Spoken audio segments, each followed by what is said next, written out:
Você já pensou no trajeto da evolução da humanidade? Levamos cerca de 3 a 4 milhões de anos para evoluir dos macacos aos humanos, e cerca de 10 mil anos dos caçadores-coletores à civilização moderna. Olá, pessoal! Mas será que a evolução já se estagnou? Quanto tempo levará para nos tornarmos verdadeiros deuses? Aliás, será que um dia nos tornaremos deuses? Olá, pessoal! Aqui é o nosso canal Pipa, e eu sou o Deluca. Gostaria de refletir sobre isso com vocês hoje. Então, relaxe e aproveite. Hora de começar o nosso vídeo.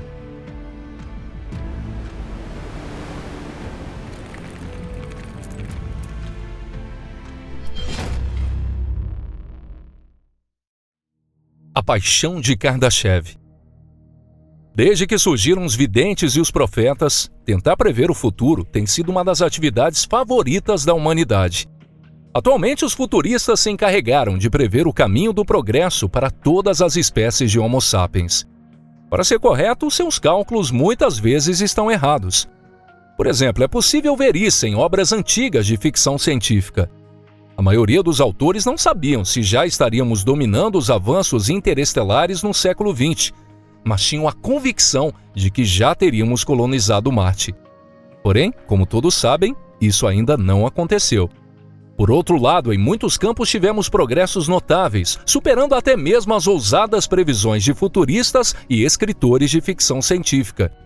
É interessante ler hoje a previsão do passado descritas em antigas histórias de ficção científica que mostram astronautas operando gigantescos computadores, falando em telefones rotativos e coletando informações em bibliotecas.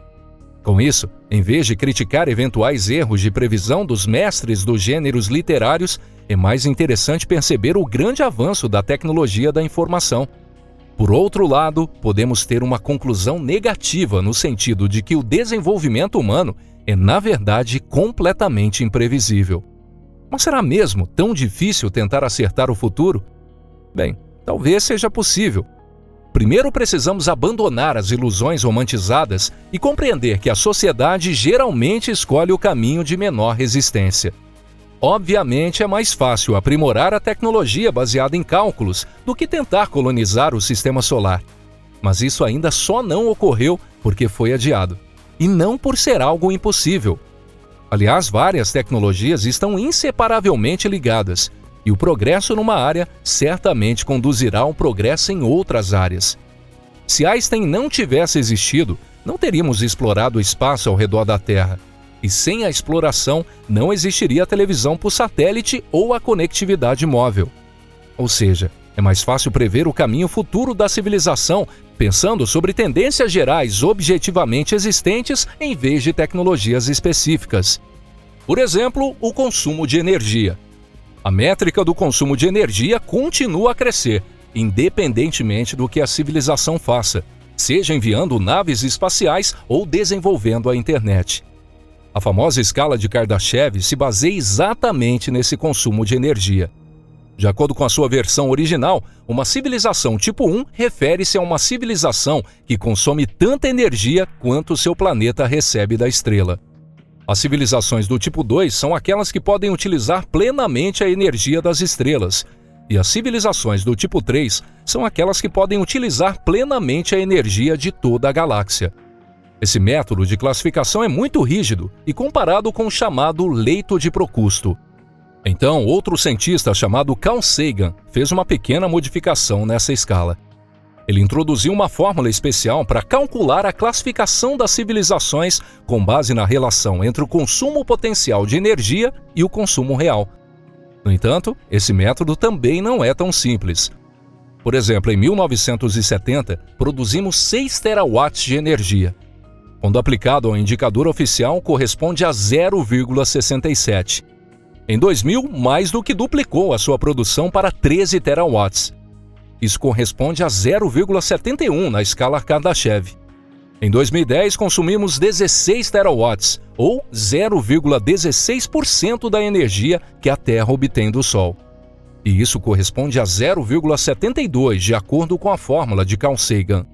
Se atingirmos totalmente a civilização de tipo 1, esse índice será 1. Mas como você já pôde perceber, com base na situação atual, Vamos levar muito tempo ainda para chegarmos nessa escala. Existem várias previsões sobre quando exatamente isso será alcançado. Vamos tentar imaginar o que precisaríamos para alcançar isso. A humanidade deve colonizar totalmente o sistema solar e começar a extrair recursos como depósitos de hélio 3 na Lua, minerais em asteroides e matéria orgânica complexa em corpos celestes distantes. Em tese, isso é perfeitamente possível. Mas, tecnicamente, ainda não é viável. Levará séculos para que a humanidade explore completamente o sistema solar. Alcançar uma civilização tipo 2 na escala de Kardashev também não é mais uma tarefa fácil e levará muito tempo. Para se consumir a energia emitida por uma estrela, seria necessária quase que a mesma capacidade de confinar a própria estrela numa esfera de Dyson. Isso significa que devemos avançar ainda mais nos recursos e na tecnologia para conseguir explorar plenamente alguns sistemas estelares. Provavelmente atingiremos esse nível no fim do terceiro milênio, ou nos próximos milhares de anos. Alcançar uma civilização tipo 3 na escala Kardashev significaria colonizar toda a galáxia, maximizar seus recursos e começar a explorar outras galáxias. A melhor maneira de se fazer isso seria com uma máquina autorreplicante do tipo von Neumann. Seria como uma estação interestelar automatizada. Quando cada um chega ao próximo sistema, já começam a construir uma infraestrutura para extrair recursos. Assim, utilizando alguns recursos, cria uma cópia de si mesmo e envia para outro sistema estelar, onde irá repetir o mesmo processo. Assim, os planetas que forem explorados de forma pioneira pelos robôs tornarão habitáveis. Mas claro, só se alguém quiser habitar lá. Esse processo prossegue lentamente no início, mas à medida que se avança, a quantidade dessas estações automatizadas aumenta e a influência na galáxia expandirá rapidamente. A menos que seja inventada uma navegação mais rápida que a luz, serão necessários aproximadamente 10 mil anos para explorar completamente a Via Láctea dessa forma. Se criado, o tempo reduziria substancialmente. Se houvesse um grande número de sondas von Neumann, o tempo para a humanidade explorar outras galáxias seria ainda mais curto. As civilizações tipo 2 e tipo 3 são típicos impérios de ópera espacial, como os vistos no universo de Star Wars. Essas civilizações enfrentam muitas ameaças e problemas, muitos dos quais nem sequer conseguimos imaginar. Assim como as pessoas na Idade da Pedra não conseguiriam imaginar o problema do aquecimento global causado pelos humanos.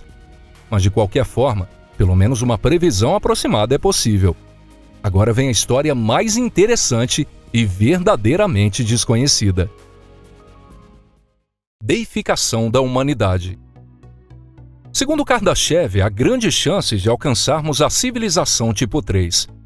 Em tese, essa civilização será capaz de acender e apagar estrelas, criar planetas e dividi-los em asteroides menores. As pessoas dessa civilização viverão para sempre, ou pelo menos terão uma expectativa de vida muito longa, graças aos avanços da engenharia genética e da cibernética. A tal civilização talvez não terá mais medo de cataclismos cósmicos, como a colisão acidental de um asteroide com seu planeta natal. Contudo, ainda existem ameaças futuras a essa civilização, que é a ameaça de morte térmica do universo. E o mais assustador é que se a vida útil for de bilhões de anos, provavelmente ainda estará vivo quando isso ocorrer. Ou pode ser que seus netos ou bisnetos estejam vivos. Deixaria de ser uma ameaça distante, sem preocupações. Mas quais seriam as soluções para isso? Obviamente, teríamos que nos desenvolver ainda mais. Como os antigos gregos chamavam de apoteose, deificação, devemos nos tornar deuses. Porque precisaríamos adquirir habilidades que são verdadeiramente consideradas milagrosas nos dias de hoje. Vários novos tipos de civilizações foram adicionados à escala expandida de Kardashev, tornando possível esse tipo de civilização. O tipo 4 refere-se à energia de vários superaglomerados. O tipo 5 refere-se à energia de todo o universo. E o tipo 6 refere-se a civilizações que podem utilizar a energia de vários universos.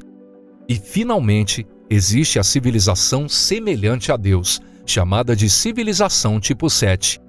Refere-se a uma civilização que aproveitaria a energia de todos os multiversos independentemente de sua quantidade. A civilização tipo 7 pode ser de fato considerada a junção dos deuses. Para essa civilização, a morte por calor não seria mais preocupação, porque facilmente poderia criar um novo universo ou mudar as leis de um universo existente. As diferenças entre a nossa civilização e a deles não se limitam mais àquelas entre o Paleolítico e os tempos modernos. Talvez não seja mais diferente dos organismos unicelulares primitivos e dos humanos. Mesmo que tais civilizações existissem, não seríamos capazes de distingui-las dos fenômenos astronômicos naturais. Isso porque não conseguiremos nem ao menos imaginar como seria essa civilização. E quanto tempo levaríamos para atingir esse nível? Essa é uma pergunta muito difícil de responder, pois não bastaria colonizarmos todo o universo observável e explorar os seus recursos. Devemos reconhecer a própria natureza do universo e tornarmos capazes de compreendê-la como um livro aberto. Mas o que devemos fazer se por acaso a cada descoberta sempre surgir outras nossas dúvidas? Não temos nem como imaginar. De acordo com diversas estimativas, tem-se que isso pode levar dezenas de anos ou mais. Mesmo assim, ainda acredito que conseguiremos superar esses desafios. E se você gostou desse vídeo, não esqueça de deixar seu like e compartilhar com seus amigos em suas redes sociais. Obrigado a todos por terem acompanhado o nosso vídeo até o final. Eu vou ficando por aqui, um forte abraço e até mais. Tchau, tchau.